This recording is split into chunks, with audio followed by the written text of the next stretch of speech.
I thought it got to be too messy. And I said it out loud. I think for a while, Club Shay Shay was like Wendy Williams with a weight set. Like, Shannon better be glad that Shannon ain't interviewing Shannon on Club Shay Shay. This would be a clear diss towards Shannon's recent assault accusations. If you say that one more time, I'm going to choke out of you when I see you. That he is completely innocent of the allegations that have been levied against him.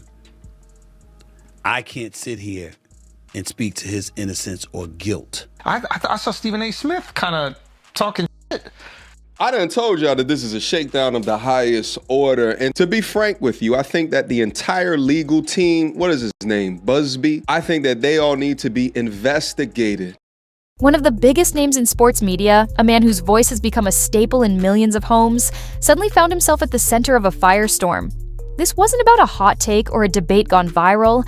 It was something far more serious, allegations surfacing that threatened to unravel a carefully built legacy. But as the sports world braced for impact, an unexpected voice from the comedy world stepped forward, not just to comment, but to challenge, critique, and amplify the growing calls for accountability, sending shockwaves far beyond the typical sports desk. What is you doing, Unc?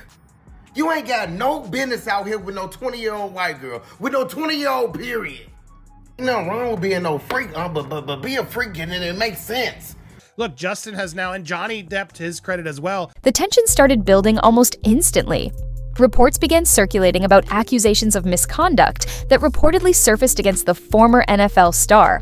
These weren't vague whispers, they were detailed claims, with mentions of anonymous court filings later authenticated by legal reporters. The internet, ever hungry for a major story, devoured the information, spreading it with the speed of wildfire.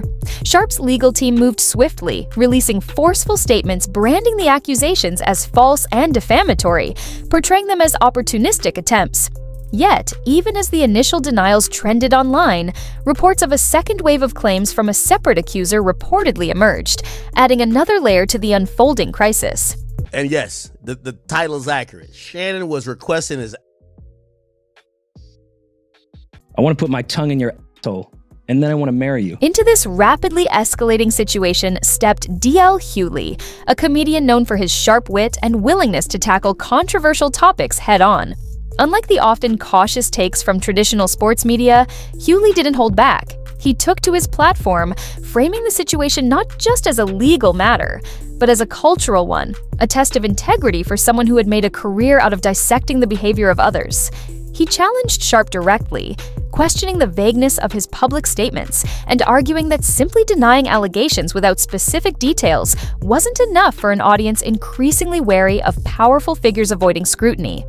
Hughley's commentary, blending pointed critiques with his signature comedic style, immediately went viral, creating a parallel narrative that couldn't be ignored. The heat generated by the allegations and amplified by voices like Hughley's quickly spread to Sharpe's corporate world.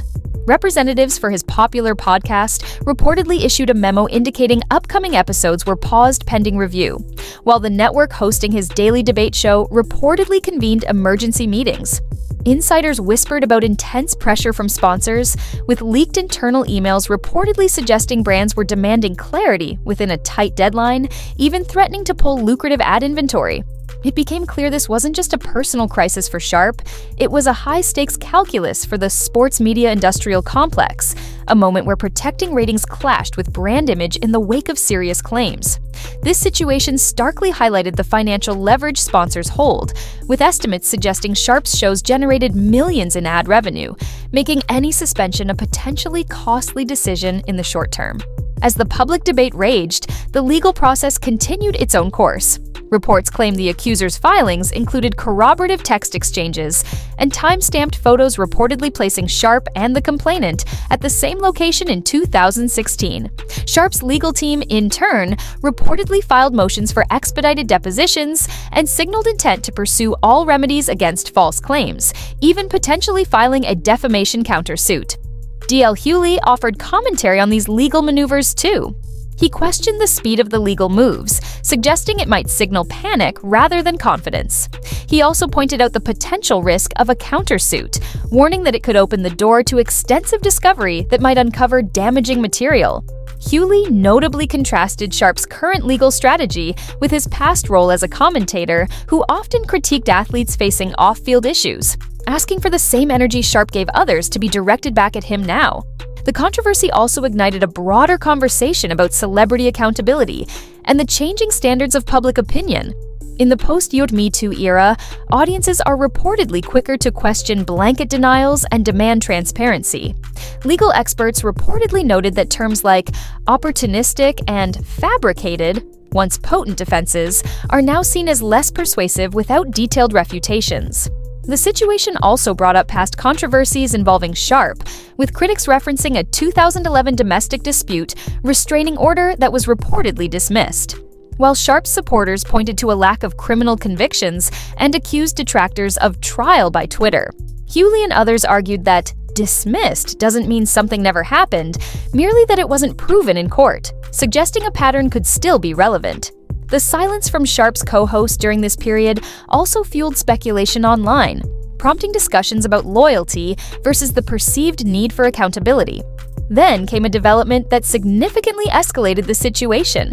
Reports surfaced suggesting federal investigators were monitoring developments, reportedly due to the interstate nature of certain allegations. While Sharpe's team reportedly downplayed this, it sent ripples through parent companies whose stock prices reportedly dipped, signaling investor anxiety. The focus began to shift beyond just Sharpe to potential systemic enablers, the people and structures that might have facilitated questionable situations. A whistleblower hotline reportedly saw a surge in calls referencing Sharpe. Amidst this, Sharpe's primary network announced an independent investigation led by a retired federal judge, reportedly examining not only the current allegations, but also the workplace culture around the show. Hughley, while cautiously applauding the move, questioned its true independence if the network was footing the bill, demanding transparency in the findings. The NFL's response was also scrutinized, with critics arguing their stance seemed weak compared to how they handle controversies involving active players.